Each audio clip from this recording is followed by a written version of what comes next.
Good morning friend. आज की video में मैं आपको बताऊंगा कि धान पंजीयन में यदि किसी प्रकार से त्रुटि हो जाता है बैंक खाता में तो उसे कैसे सुधार करना है। तो इसके सुधार की प्रक्रिया 3 प्रकार से आप सुधार कर सकते हैं। एक तो विकासखंड स्तरीय कृषि विभाग कार्यालय से, दूसरा जिला सहकारी बैंक से और तीसरा सेवा सहकारी समिति से। इन तीनों में किस किस कंडीशन में, किस किस स्थिति में खाता का सुधार होगा उसकी कंप्लीट जानकारी दे रहा हूँ। वीडियो स्टार्ट करते हैं, वीडियो पूरा देखें। पहला स्थिति, ऐसे कृषक जो नवीन पंजीकृत हों, जिनका इस साल नया पंजीयन किया गया हो और समिति द्वारा पंजीयन के समय उनके आईएफएससी कोड या बैंक अकाउंट में किसी प्रकार से त्रुटि हो जाता है तो उस संबंधित कृषक को प्रपत्र 3 भरकर तत्काल अपने संबंधित आरओ से संपर्क किया जाकर संशोधन में सुधार हेतु सत्यापन करवाना होगा। ऐसे कृषकों का किसी भी प्रकार से अकाउंट में हुए त्रुटि का सुधार विकासखंड स्तरीय कृषि विभाग कार्यालय से होगा। दूसरा स्थिति यह आता है फ्रेंड, ऐसे कृषक जो पूर्व पंजीकृत हैं और उनका बैंक अकाउंट पीएफएमएस से यदि सत्यापित हो गया है, उस स्थिति में यह सुधार कार्य एसडीओ कार्यालय से कर पाना संभव नहीं है। इसके लिए केवल जिला सहकारी बैंक या संबंधित सहकारी समिति ही सुधार करने के लिए अधिकृत किया गया है। दूसरा जान लेते हैं, जिला सहकारी बैंक, इनके द्वारा पीएफएमएस से सत्यापित बैंक अकाउंट का सुधार किया जाता है।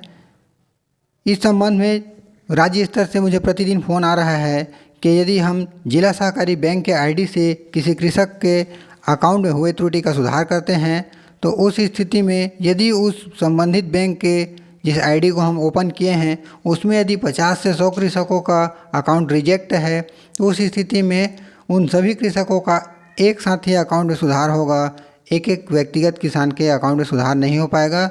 तो यह कार्य संभव ही नहीं है। सभी कृषकों से संपर्क किया जाकर उनका दस्तावेज लेकर सुधार कर पाना। स्थिति जान लेते हैं, सेवा सहकारी समिति।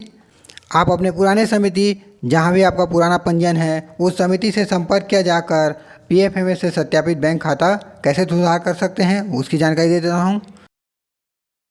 सबसे पहले समिति अपना लॉगिन आईडी पासवर्ड इंटर करके लॉगिन कर लेगा एकीकृत किसान पोर्टल में। मैं ओपन करके दिखा रहा हूँ फ्रेंड, स्टेप बाय स्टेप। एकीकृत किसान पोर्टल में ओपन कर लेता हूँ। जैसे कि मैं ये ओपन कर लिया है, यहाँ से मैं लॉगिन आईडी पासवर्ड इंटर कर देता हूँ समिति का। जैसे मैं समिति में लॉगिन हो गया हूँ, यहाँ से आपको स्क्रॉल डाउन करना है एकीकृत कृषक पोर्टल सेक्शन में। यहाँ आपको कृषक निरस्तीकरण का एक ऑप्शन दिया जाता है, यहाँ आपको कृषक निरस्तीकरण में जाना है। ऐसे करने के बाद year and season by default रहता है, यहाँ पे केवल आपको देखें में क्लिक करना है। ऐसे करते ही आपके समिति के अंतर्गत आने वाले जितने भी ग्राम हैं उन सभी ग्राम का एक लिस्ट ओपन हो जाता है। साथ ही उस संबंधित ग्राम में कितने कृषकों का पंजीयन हुआ है उसकी भी जानकारी आपको यहाँ से मिल जाता है। आपको कृषकों की संख्या में क्लिक करना है जिससे कि उस संबंधित ग्राम के सभी कृषकों का एक लिस्ट ओपन हो जाएगा। वहाँ से आप जिस भी कृषक के बैंक अकाउंट में त्रुटि है उस कृषक का पूर्व पंजीयन को निरस्त कर देना है। जैसे कि मैं यहाँ पे कृषकों की संख्या में क्लिक कर देता हूँ। जैसे मैंने क्लिक किया, इस ग्राम के जितने भी पंजीकृत कृषक हैं उनका एक लिस्ट आ गया है।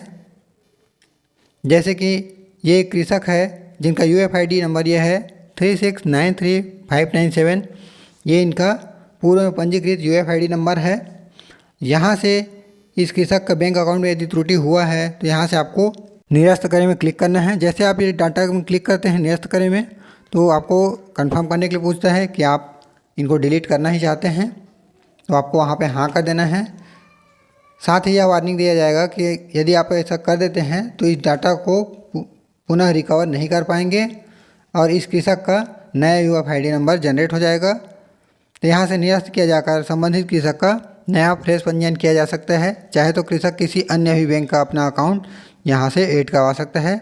यदि वीडियो पसंद आया हो तो वीडियो को लाइक शेयर जरूर करें।